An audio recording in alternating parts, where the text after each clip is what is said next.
I spent my childhood in the Williamson household, where I was raised less as a ward and more as their future son-in-law. It was an unspoken understanding, a path laid out for me from the moment they took me in. When I turned 21, that path reached its destination. Clara and I, caught in the haze of a drunken night, did what seemed natural, what everyone had expected for years. We got married.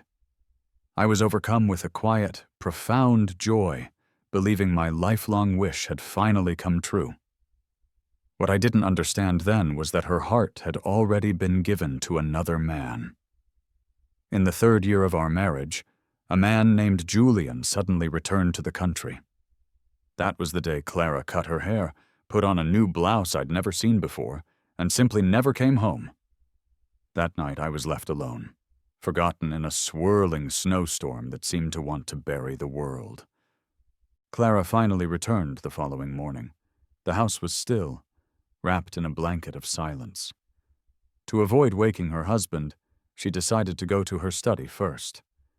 Everything inside was just as she had left it, organized and untouched except for 2 new items on her polished mahogany desk, a small old photograph and a single sheet of blank paper.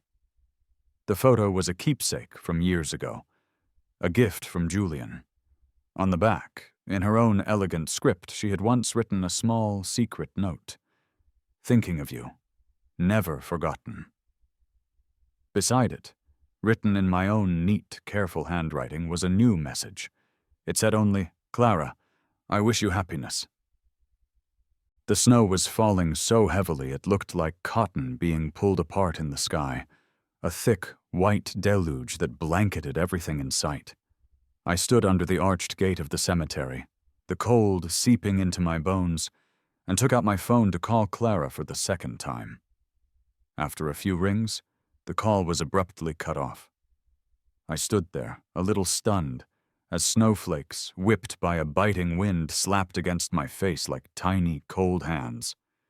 When she had dropped me off here earlier to visit my father's grave, Clara had mentioned the forecast. She'd said a heavy snow was coming, and promised she'd come back to pick me up early, before it got too bad. But now the snow was falling in earnest, and the winding mountain road that led back to the city was a fading white ribbon disappearing into the distance. There was no sign of her car.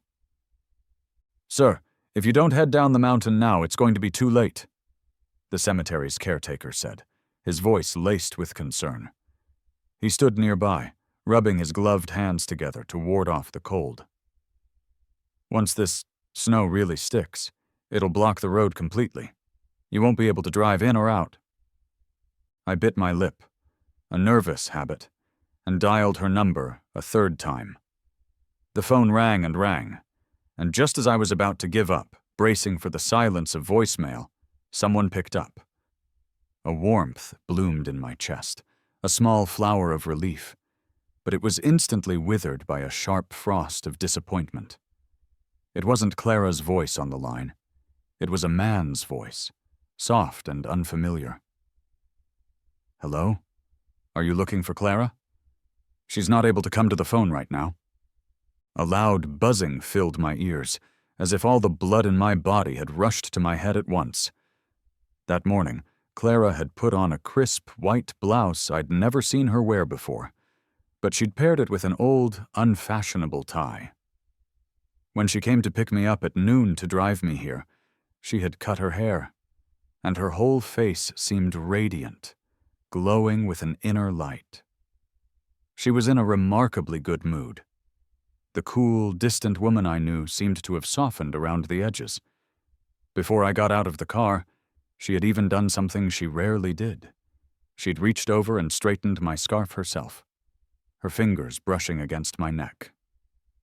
In 3 years of marriage, these small, tender moments between Clara and me were so rare they felt like precious jewels. I found I couldn't speak, just stared out at the thickening snow as it erased the landscape. The gentle male voice came through the phone again. "Are you still there? Did you maybe call the wrong number?" The man muttered something about it being weird and then hung up. I gave the caretaker some money, and he drove me down the mountain in his rattling second-hand van. By the time I arrived back at our house, it was late into the night. It was the home Clara and I had shared for our entire marriage, a place that always looked especially peaceful and beautiful when it snowed.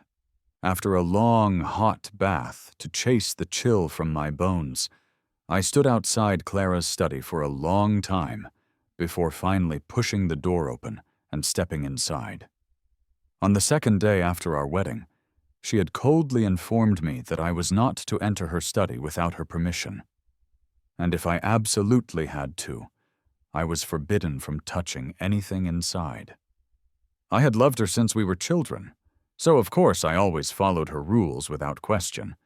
But now, standing at her desk, I noticed a book turned face down, as if she'd been interrupted mid-sentence. Tucked inside its pages was a small photograph. It was an old photo, the colors slightly faded, showing a young man with a tender, gentle face, smiling shyly at the camera. I turned it over. On the back, a few lines were written, "For Clara, from Julian." And below those lines, in Clara's unmistakable cursive, it said, "Thinking of you, never forgotten." I suddenly let out a laugh, a hollow, bitter sound that echoed in the quiet room.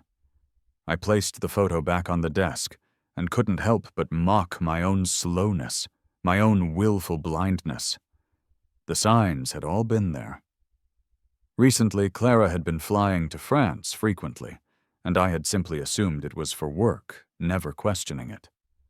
But over the past month, her usual passion for intimacy had suddenly cooled. Just the other night, when I had initiated, she had gently pushed me away.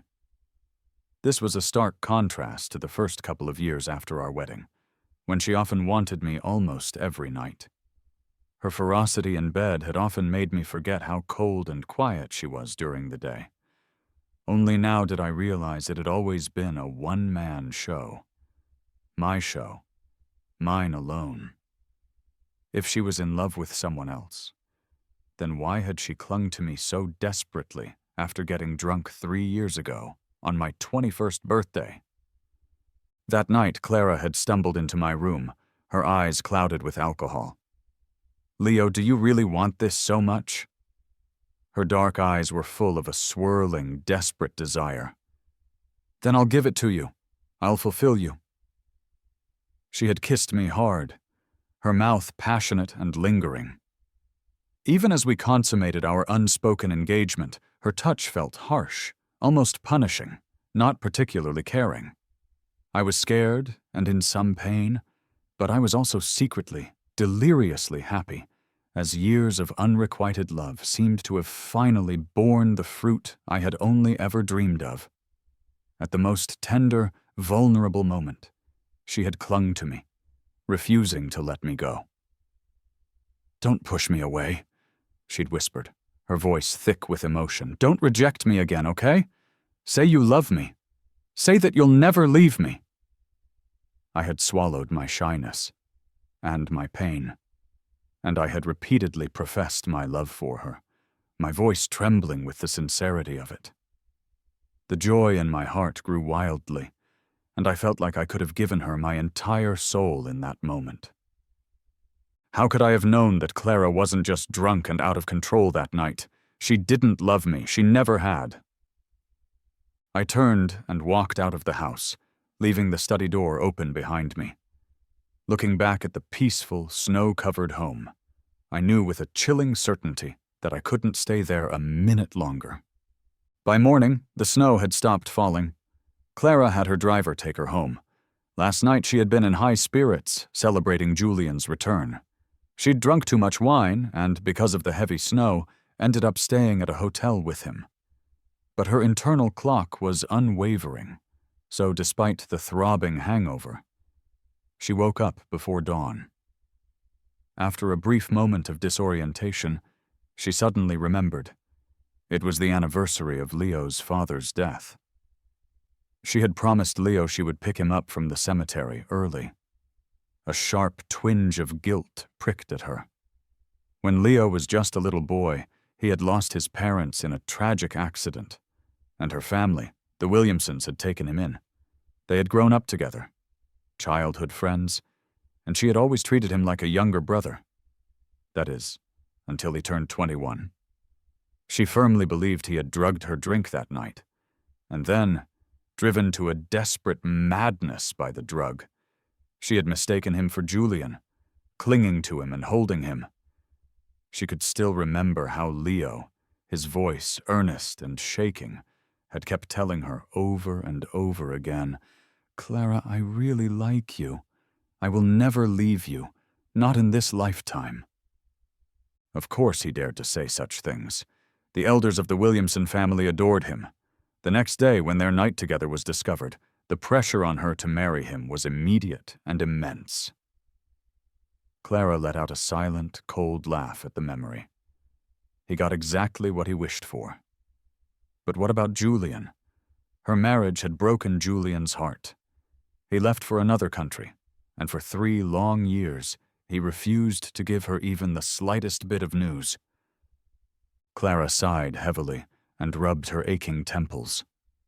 The car drove through the gates of their estate. All around was quiet. The main building was dark, as she knew Leo loved to sleep in on cold winter mornings. He never rose early. So she didn't return to the master bedroom. Instead, she headed directly for her study. The door was still slightly ajar, unlocked. On the second day of their marriage, she had explicitly warned Leo to never enter her study, and he had always listened. For the past 3 years, he hadn't set foot inside it. She pushed the door open. Everything in the study was just as it was. The book she had been flipping through recently was still face down on the desk, but next to it, there was a photograph and a sheet of white paper. Clara's heart suddenly tightened. She quickly walked over and saw the picture of Julian. She picked it up and then saw the paper underneath. The handwriting was neat and strong, and it contained just one short sentence. She recognized it instantly as Leo's writing. "Clara, I'm setting you free." She didn't know how long she stood there, motionless.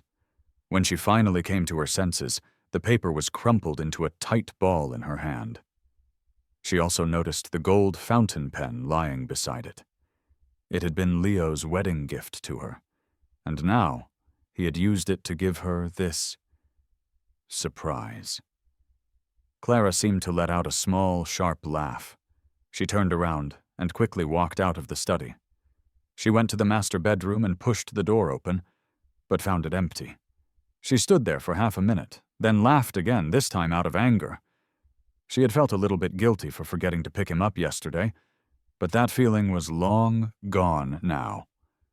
Keeping a stern face, Clara threw the crumpled paper ball forcefully into the trash can. Just as she turned to go downstairs, her phone rang. Her heart skipped a beat, and she quickly grabbed it. But the name flashing on the screen was Julian. She brushed off a faint sense of disappointment and answered. "Clara," Julian's smooth voice said, "how about we go to the hot spring resort in a few days? Bring your husband along so you can introduce us. I'd really like to know what kind of person he is." Clara found herself unexpectedly angry. "I'm not bringing him. He's just a troublemaker who'll ruin the mood. Besides, he's still young." 24 is still young? At that age, you were far more sensible than he is." Julian laughed softly. "What's gotten into you? Such a temper so early in the morning?" "Nothing. I'm just annoyed." "Well, do you want me to keep you company?" Julian's voice was as gentle as ever, and it soothed the inexplicable anger in her heart. Her own tone softened. "Let's have lunch together. I'll come pick you up." "All right, I'll wait for you."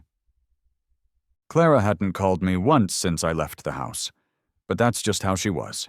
Never proactive, always maintaining a cool distance.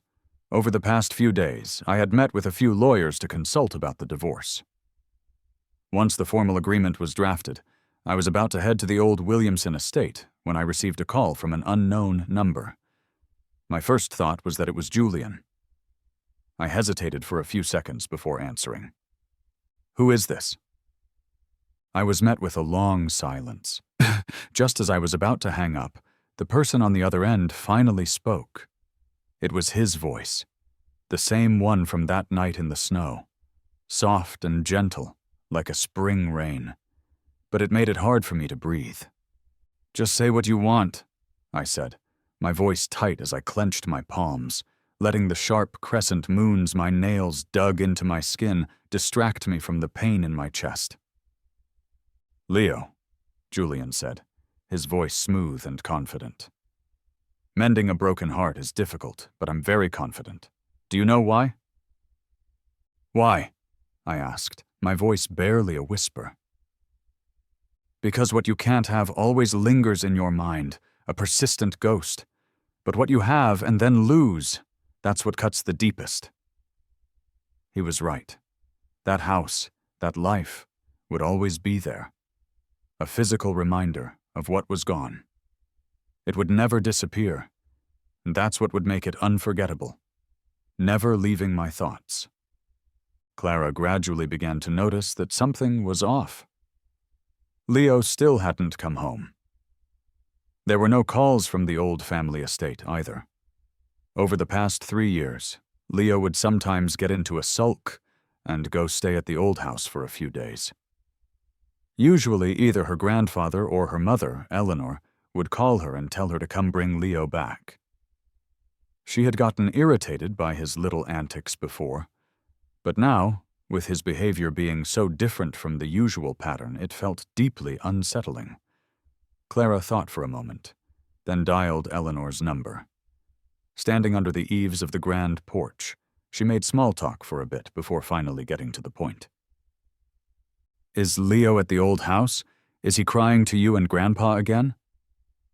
Eleanor paused before speaking. "He did come back, Clara." Clara felt the fog of worry in her heart begin to lift. She idly toyed with the finches in the cage by the window, a small smile tugging at her lips. "He's been bothering you too, hasn't he? I'll come get him then, so he doesn't disturb your peace." "Clara," Eleanor suddenly interrupted, her voice serious. "Leo's already gone. He gave me something for you and then he left. I couldn't persuade him to stay." Eleanor's voice broke slightly. "What did you do to hurt him so terribly this time?" Clara's hand froze mid-air, and the finches chirped in fright. She slowly gathered herself, her expression remaining calm and composed. "What did he give you? Let him go if he wants to. Where can he possibly go, really?" Yes, the world was vast, but Leo had only one home. She wasn't afraid he'd truly leave. He loved her too much to ever go far. Eleanor seemed to stifle a sob on the other end of the line. "It was the divorce agreement, Clara. Leo said he wants a divorce. He said he wanted to leave this city and never come back." Clara suddenly felt a moment of complete emptiness by her ear, as if the world had gone silent. The sky was gloomy in the distance, looking like it was about to snow again. On the other end of the phone, Eleanor said something else, but she didn't hear a single word. It wasn't until Eleanor called her name a few more times that she slowly came back to her senses. "What else did he say?" "Nothing. He didn't say anything else. He just told me to find a time to give you the divorce papers." A cold wind suddenly whipped a few stray snowflakes onto her face. They stung a bit, a sharp, biting pain. Clara brushed them away with her hand, her voice still impossibly calm. "I'll come get them now." She asked the driver to get the car, ready to go back to the old house. As the car drove out of the estate, she looked out the window. Thick, dark clouds covered the entire sky. A heavy snow was coming, and she suddenly remembered. It had snowed all night that night. Yet no car had left their house. So how did Leo leave that night? Eleanor must have called me back, but the voice that echoed in my ear was Clara's. "I saw the divorce agreement. There are a few points I disagree with." I stood in front of my hotel room's floor-to-ceiling window, looking out at the lit-up city, now coated in a fresh layer of snow. I stood there until a dull, throbbing pain spread from the deepest part of my heart, and I finally found my voice. "Okay, I'll have my lawyer contact you." "Leo, I don't have time to bicker with your lawyer." "So, what do you want?" "Let's discuss it face to face. If it goes smoothly, I'll sign it right away." "All right. Where are you now? I'll have the driver pick you up." "No need for that. Just tell me where to meet. I'll head there now." Because of the snow, I was delayed a bit on the road. I was about 20 minutes late for our agreed-upon time. Clara hates tardy people. When I walked into the quiet cafe, she was looking at her watch, her expression quite displeased. Seeing me, her face seemed to grow even icier in a flash, as if even the gold-rimmed glasses perched on her straight nose were glinting coldly. I lowered my head and chuckled softly to myself. Not liking a person really makes you intolerant of even their tiniest mistakes. "Sorry, there was traffic." Excuses like that mean nothing to me. I stood in front of her table and took a deep breath. "My apologies for wasting your precious time." Clara paused, her hand resting on the divorce agreement. "Sit down and let's talk." I settled into the chair opposite her. "Which parts do you disagree with?" "Before we were married," she began, her voice crisp and businesslike, "Grandpa said that if we divorce within 10 years, regardless of who is at fault, I won't get his shares in the company." She seemed to let out a light, almost mocking laugh. "Leo, you know that. So are you threatening me by proposing a divorce on purpose?" I slowly raised my eyes, looking at her calmly. The woman in front of me had been my wife for 3 years. She was someone I had secretly admired since my youth, yet also someone I had never fully understood, someone whose heart I had never managed to enter. She pushed the divorce agreement towards me, then stood up and firmly said, "Pack up your things and come back home with me tonight. I can pretend this whole thing never happened." "Clara," I interrupted her, my voice steady. "I'll go see Grandpa. I will talk to him about this matter. It won't affect your inheritance of the shares." "Leo, we both know how much Grandpa favors you. They were the ones who pushed you on to me back then. Do you really think they would relent so easily now?" Clara tugged at her tie slightly, frowning, her face significantly icy. Her voice was as cold as frost.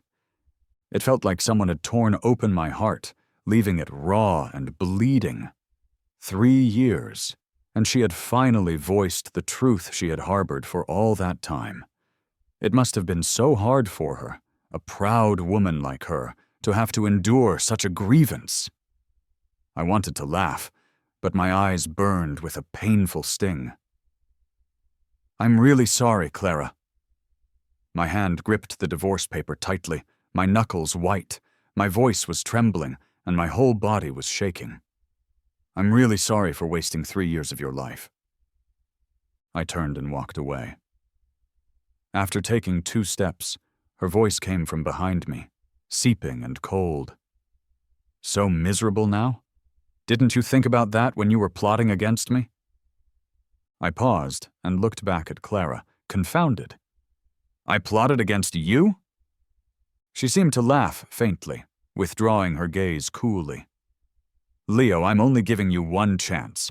Come back home tonight and I will wipe the slate clean." "Clara," I said, my voice quiet but firm, "I swear, I will never go back." Clara looked at me for 3 long seconds.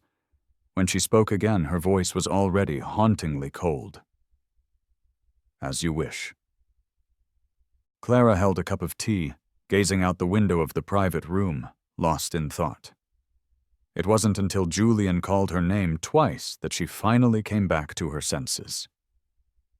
"What are you daydreaming about? Your tea has gone cold." Julian chuckled as he took the teacup from her hands, replacing it with a fresh, steaming cup. Clara lowered her head, taking a small sip.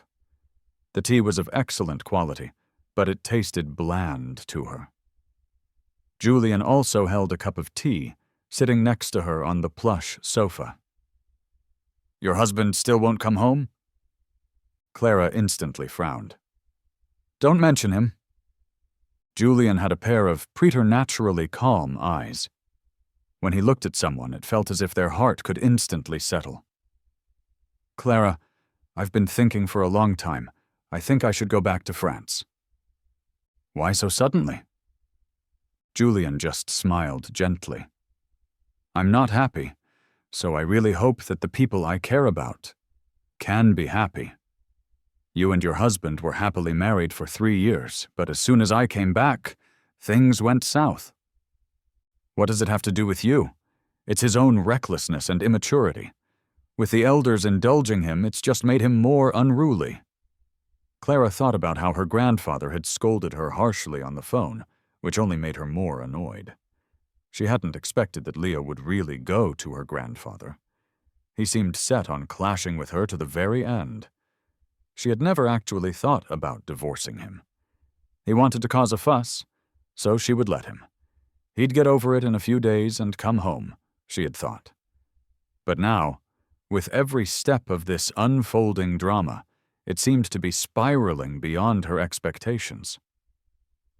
"That's good," Julian suddenly laughed lightly. But as he laughed, a single tear slowly trickled down his cheek. "Julian, why are you crying?" "I'm just envious of your husband." Julian looked up, his smile laced with tears, looking especially delicate and pitiful.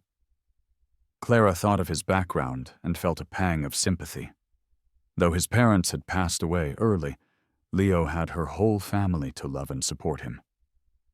Julian rarely showed such self-pity. "Unlike me, I've never had elders backing me up." He suddenly choked up. "No one has ever shown me the way when I've hit rock bottom. Clara, I used to say I would never regret anything, but now it seems I do. If I hadn't left back then, would we still have a chance, you and I?" Clara suddenly set down her teacup and stood up. "It's all in the past, Julian. There is no what if in this world." "Do you still hate me? Hate that I left without a word?"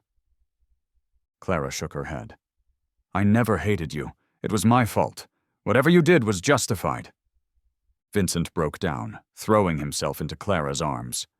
"No, I know you've always hated me deep inside. I was too stupid, I couldn't look past it. When I saw Leo boasting online about your wedding, I just lost it." Clara's lips tightened, her face pale with a touch of gloom. Julian's resentment was like a thin thread wrapped tightly around her heart, cutting it open. "Clara, I actually do regret it," he whispered against her hair. "But it's too late."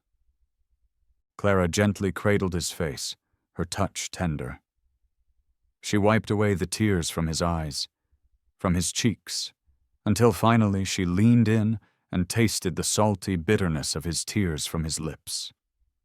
Julian deepened the kiss between them.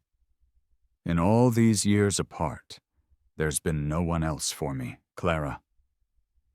He let go with one hand and slowly began to unbutton his shirt. In that moment, Clara inexplicably thought of Leo. She pictured that night of uncontrolled indulgence after drinks, his image unfolding slowly before her in the night. Clara wondered why, at this exact moment, as her old flame poured out his love and his pain, she was thinking of her husband. But the moment Julian took her hand and placed it on his bare chest, she recoiled as if she'd received an electric shock and pushed him away. Her phone began vibrating relentlessly on the table, becoming her salvation. "Sorry, I need to take this call." Julian bit his lip, a surge of unspeakable disappointment and foreboding washing over him. But then he remembered Clara's gaze just moments before, filled with heartache for him, and he encouraged himself, his mind brimming with hope again. Love doesn't last long, nor is it dependable. A woman's guilt and sympathy towards a man, however, are far more useful. He wanted Clara to feel indebted to him for life. He wanted Clara to feel a constant heartache for him, to never be able to let him go. But then, Clara said something into the phone that sent him spiraling back into the abyss. "What did you say? Leo just fainted? The doctor says he's sick?" Clara was speaking urgently into the phone, already grabbing her coat and heading for the door. Vincent stood there, stunned, as she opened the door. "Clara!" He rushed after her, grabbing her sleeve. Clara turned back, seeing Julian's tear-swollen eyes. But in her mind, those teary eyes overlapped with the memory of how Leo had looked at her, crying. What was she doing here with Julian? It was already over. Her husband was Leo. She had never truly thought about divorcing Leo. But now, here she was, tangled up with Julian again. Their feelings, their destiny, had long since ended. If she hadn't had that drunken mishap with Leo, maybe, just maybe, the story would have played out differently. But now there was no turning back. She still ended up pushing Julian's hand away. "Sorry, Julian. I need to go now. You heard. My husband is sick." "What about me? What about me, Clara?" Julian's tears welled up instantly. "Have you fallen for him? But you said you would only ever love me. You even had this place designed for me, Julian." Clara frowned slightly, cutting him off. "I admit, I did love you very much before, but that's all in the past. I have a husband, and I have never once thought about divorcing him." Clara lifted her hand, gently wiping away Julian's tears. "I don't want to make the same mistake again." Julian reached out to grab her hand, but she turned resolutely, striding out of the room. She had said she didn't want to make the same mistake again, but what about him? Julian watched her hurriedly leave without a single look back, and he collapsed weakly to the ground. Had he really made a mistake back then? If he had just stomached the insults and humiliation from the Williamson family, if he had held on just a little longer, swallowed his pride, would it not have ended up like this? Being left by Clara once more. When I woke from my stupor, the first person I saw was Clara, sitting by my bedside. She looked a little haggard, her face pale, but her eyes seemed to be lit with a surprising light. "What happened to me?" I asked weakly, my eyes glancing around the room. This seemed to be my old room at the Williamson estate, but why was I here? Hadn't Eleanor promised to speak to her father on my behalf? Hadn't she promised to help me and Clara get our divorce? Why was I still here? And why was Clara looking at me like that? "Do you want some water? What would you like to eat? I'll have the kitchen make it for you." Clara's hand fell on my forehead, checking my temperature. "No fever, that's good." "Why am I here? What really happened to me?" Clara suddenly took my hand. I wanted to pull away, but she held on tight.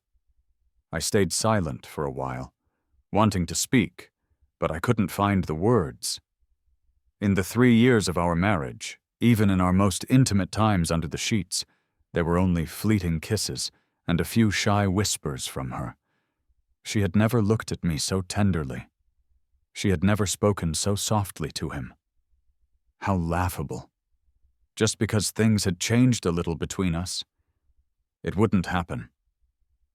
I pushed her hand away, softly murmuring. "Wouldn't what?" she asked, confused. "Wouldn't laugh at me." "How do you know?" I looked up, staring calmly yet decisively at her. "I don't want to keep living like this." Clara had a huge tantrum. Growing up, she was never one to show her emotions, and that held true for our 3 years of marriage. Even when she had misunderstood me before, she had never really taken it out on me. But when I said once more that I didn't want to live like this, Clara completely lost her composure and smashed the water glass on the nightstand. The loud crash quickly drew the attention of the elders in the house. Eleanor came in and escorted her away. Eleanor stayed with me, her face a mixture of happiness and sadness. Seeing the traces of tears on her face made me feel uneasy.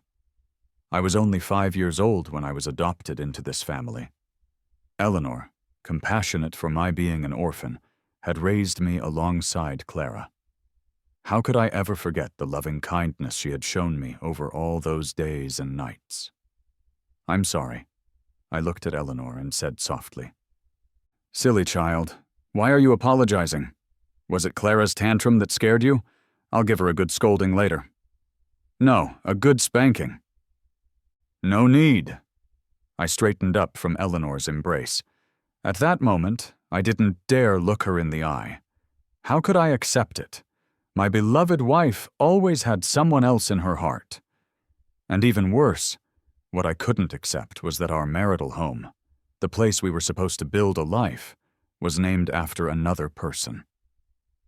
"I'm truly sorry. I don't want to continue living like this." I fought back tears, biting my lip hard. "I disappointed you." Eleanor sat there, stunned. After a while, tears started pouring from her eyes. "Leo, is there really no chance? Can't you give Clara another chance?" Her hands shook violently as she gripped mine, unwilling to let go. "Leo, I'm begging you like a mother, okay? For so many years, I've raised you as my own son. I've never asked anything of you. This one time, please consider it a plea from your mother." I watched her tears rolling down in streams, listening to her begging me like that, pleading to someone like me, who owed her family so much but felt powerless to repay the debt. Ultimately, I couldn't bring myself to refuse her again. Maybe it's because I'm an orphan too. In this world, there's only this little life. He's my flesh and blood. My heart finally softened. I sat there, dazed. "Let me think it over." Eleanor was overjoyed instantly. All right. I won't disturb you. Take your time." After Eleanor left, there were faint noises outside my door. A moment later, a servant brought in some soup. They carefully set it down and told me, their voice a hushed whisper, "Sir, the master just got really angry. He made Miss Clara kneel in the snow outside. He said she can only get up when you've forgiven her." I kicked off the covers and walked to the window. Outside, the sky was gloomy, and it had started snowing again. The garden's cobblestone path was already covered in a thick layer of white. Clara was kneeling there, her back perfectly straight.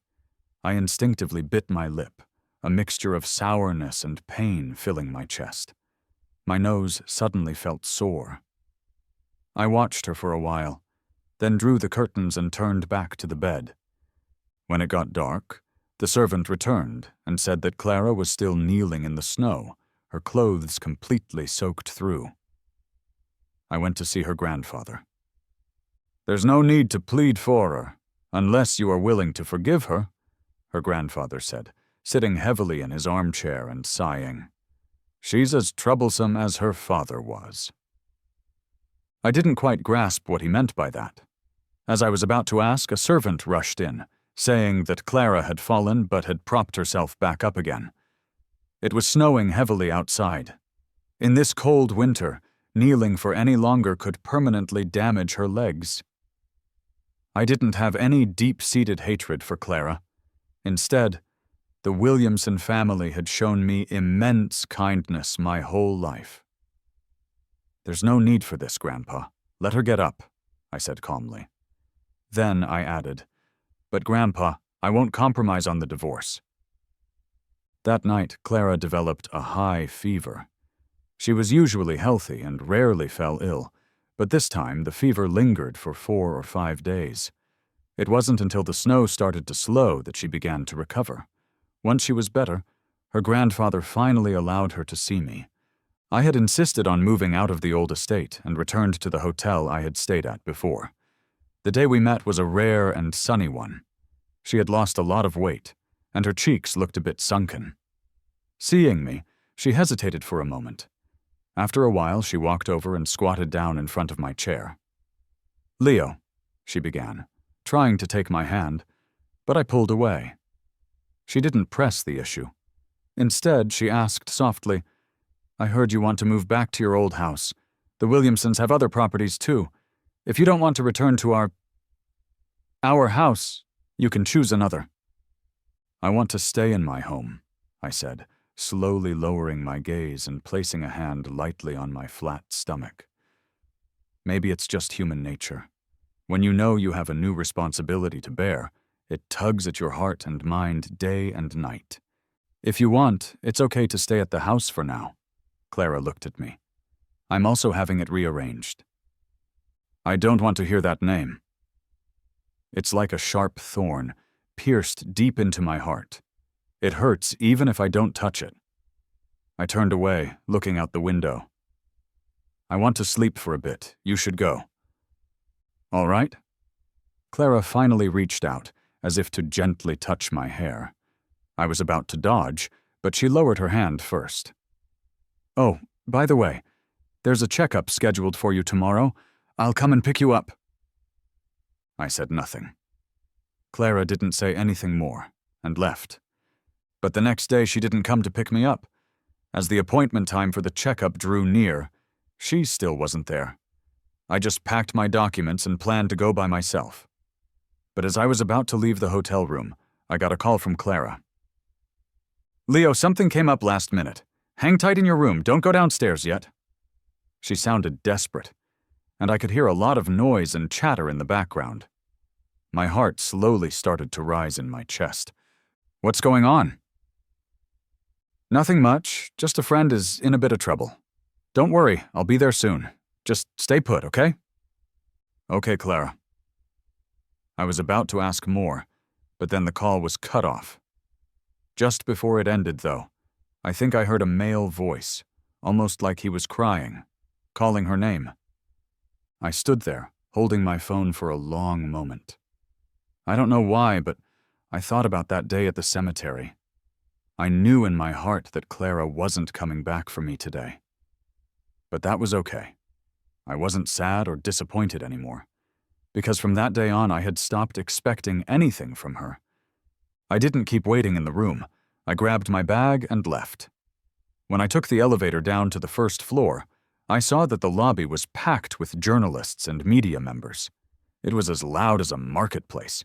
Flashbulbs were constantly going off, all of them focused on a couple in the middle of the crowd. Just from their backs, I recognized that it was Clara and Julian. Through the camera lenses of the reporters, only Clara's extremely cold, composed face appeared. "Miss Williamson, is it true that you and your husband are separated? Is it because of Julian?" "Did your husband deliberately reveal to the media that he was staying at a hotel owned by Julian to get back at him for interfering in your marriage?" "What do you have to say about your husband's actions? Did Julian really come between you and your husband?"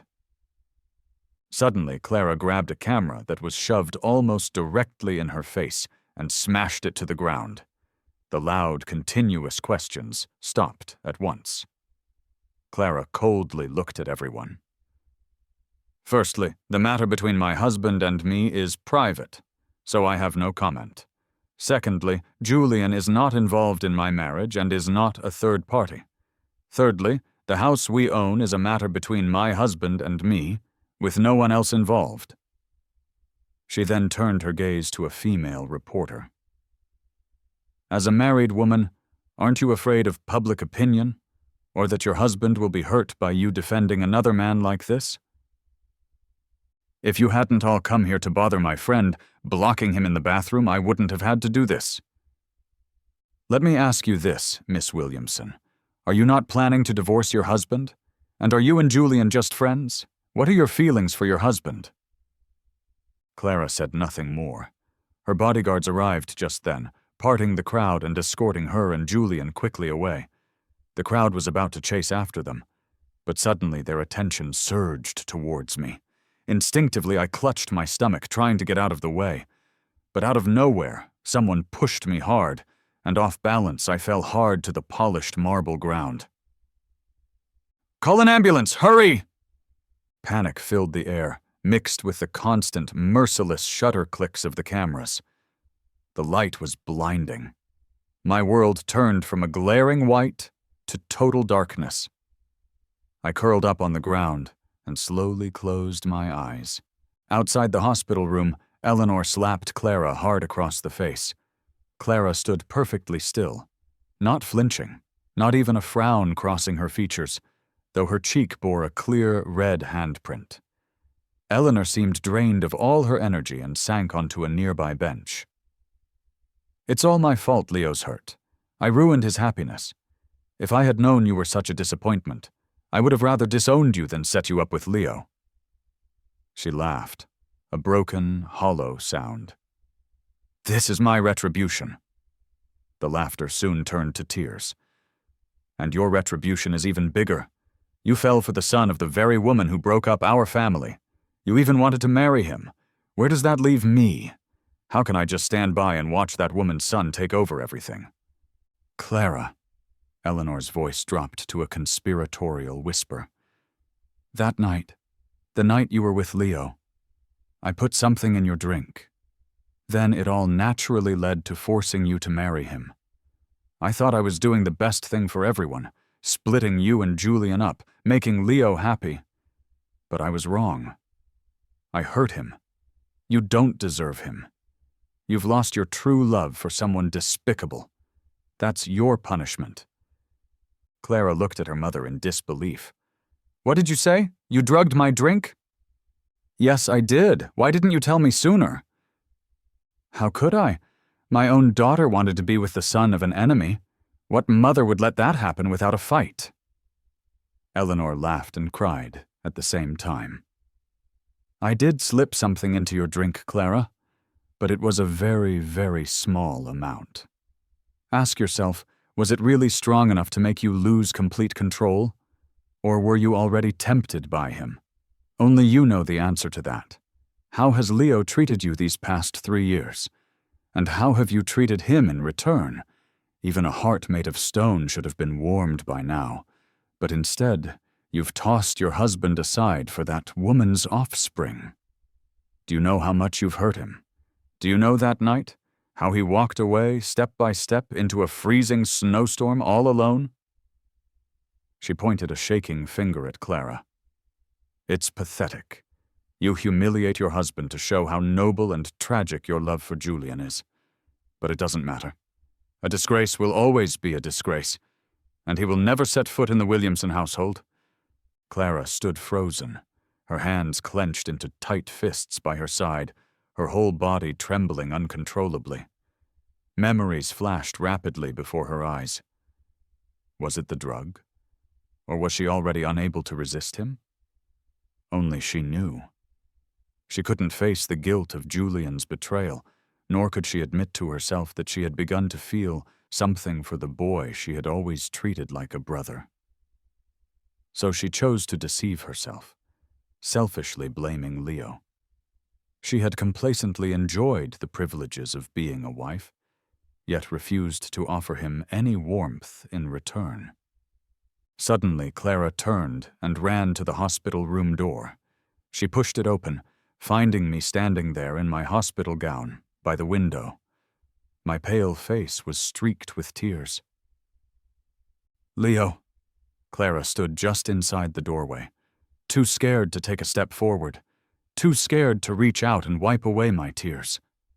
After a long, heavy silence, I finally spoke to her. It was the first word I had spoken to her since she arrived, and it would also be the last.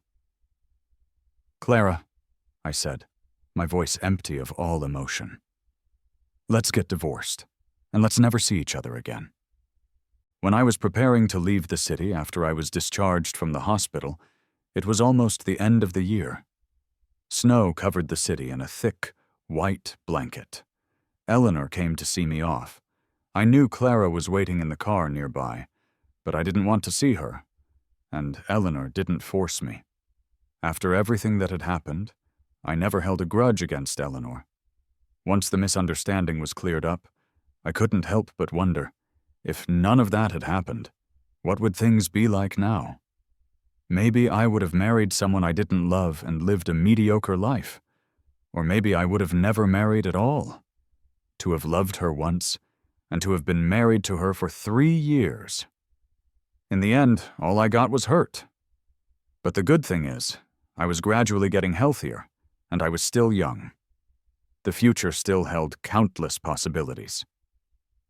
"If there's a chance, you must return to visit," Eleanor said, helping me adjust my scarf.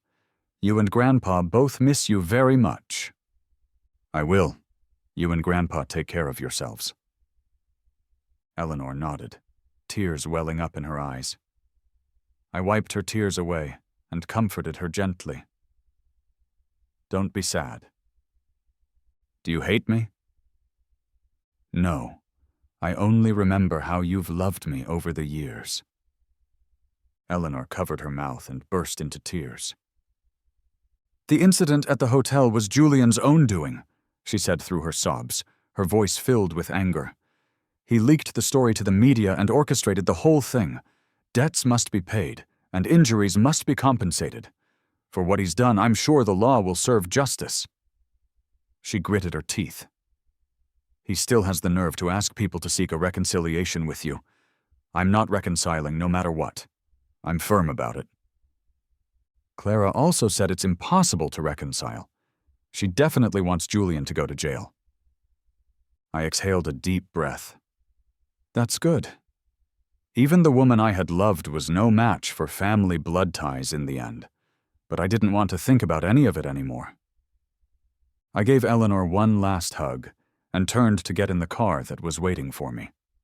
Sitting in the back seat, I still couldn't help myself. I rolled down the window to take one last look. In the cold winter breeze, Eleanor kept waving at me. Not far away, Clara stood under a bare tree, wearing a black coat. She was tall and graceful, still beautiful and youthful. But she would never again stir my heart with just a single glance.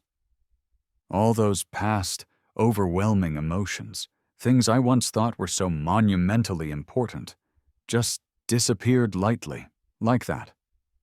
The moment our eyes were about to meet, I turned my head away and closed the window. The road to the airport was a bit long. Halfway there, I drifted off into a drowsy sleep. In my dreams, it seemed like I was back in my childhood. I was only 5 years old, having just arrived at the Williamson estate. Over time, I got to know Clara better. She would hold my little hand and teach me how to write my own name, stroke by careful stroke. Then, later on, as I grew a bit older, the tracing booklets I used were all filled with handwriting samples written by Clara herself. My own handwriting ended up looking a lot like hers. But over those long, silent years, the writings she left behind for herself were all thoughts and admiration for Julian, and I was chasing nothing but a cold, distant illusion. 35. Many of my friends and relatives of the same age had walked into marriages, but I remained alone. The house we had shared was never rebuilt after I left, and it gradually became desolate. Eleanor's health continued to decline, and she spent many years recuperating in the South, always reluctant to see me. Before the year turned, Grandpa couldn't withstand a simple cold and passed away. Even on his deathbed, he was still thinking about Leo, holding on just to wait for him to arrive.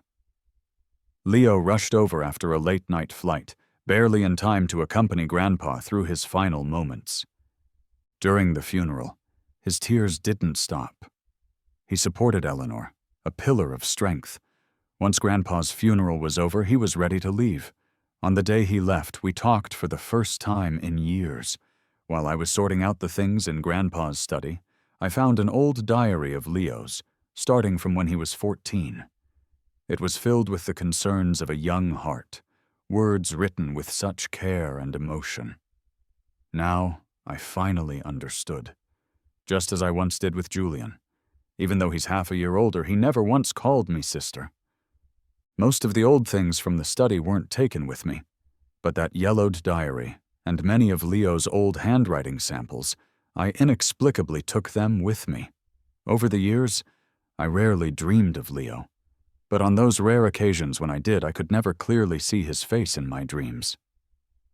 Now, as he stood before me, full of life, I could even see his long, dark eyebrows clearly, the shadow cast by his dense eyelashes, and a tiny brown mole near the corner of his eye. I raised my hand, wanting to touch his hair, but in the end I didn't do anything. I just softly reminded him, "Come back and visit when you can. Mom always thinks of you." "Okay, I will." After saying that, he fell silent again. Until the car arrived to take him to the airport, I quietly took his suitcase. "Let me see you off." Leo seemed reluctant, but without waiting for his response, I took his suitcase and walked out. Every inch of the Williamsons' old house was familiar to us. We walked through winding paths, across the garden, the lawn, and past the old tree in the front yard. I seemed to hear a young Leo's laughter echoing in the air, his natural playfulness, his mischievous nature. He was even better at climbing trees than I was. Once he climbed to the very highest branches, scaring everyone in the house. Even Grandpa was alarmed and came out with his cane, trembling, asking others to bring a ladder to carry him down. But Leo quickly climbed down by himself again. Among the lush branches, he had shouted to me repeatedly, "Clara, catch me, I'm gonna jump!" "Stop fooling around, you'll get hurt," I had scolded him, my face stern. He didn't care at all, just giggled and boldly jumped down. My heart was pounding like a drum, but my face stayed calm. I spread my arms steadily, and sure enough, I caught him. Eleanor patted her chest repeatedly and pretended to be angry, threatening to hit him. He hid behind me, dodging and turning in circles. I couldn't help but laugh, protecting him and pleading on his behalf. How could Mom ever really bear to scold him? Everyone in the family loved him so much, spoiling him rotten. I was no exception. When did things start to change so quietly? Nothing could ever go back to the way it was. I couldn't understand. Was it really that people's hearts are so fickle? Or is it that when people are young, they take things for granted? The gate of the old house was right in front of us. A fantasy, too unrealistic to be true, was born deep within my heart. Oh, how I wished we would never reach it. How I wished we could all go back to the past. I would face my heart directly and clearly tell him. Actually, after Julian and I split, the feelings had already faded. After that, what remained was mainly guilt and pity for him. I didn't dislike Leo. I didn't mind marrying him. Those 3 years after we got married, I had actually felt quite happy. But it was too late. Leo got into the car. He looked at me with a smile, about to close the window. Suddenly, I ran over to the car and raised my hand to stop the rising window. "Leo!" I called his name. He had been looking down at his phone, and he looked up, surprised, a sweet, gentle smile still on his face. My heart suddenly ached sharply. A buzzing sound filled my ears, like the noisy cicadas of summer. "Anything else?" He looked at me openly. I stood there, quietly watching him for a good long while. His phone buzzed again. He looked down, a slight smirk on his lips as his fingers danced on the screen. Eventually, I took a slow step back.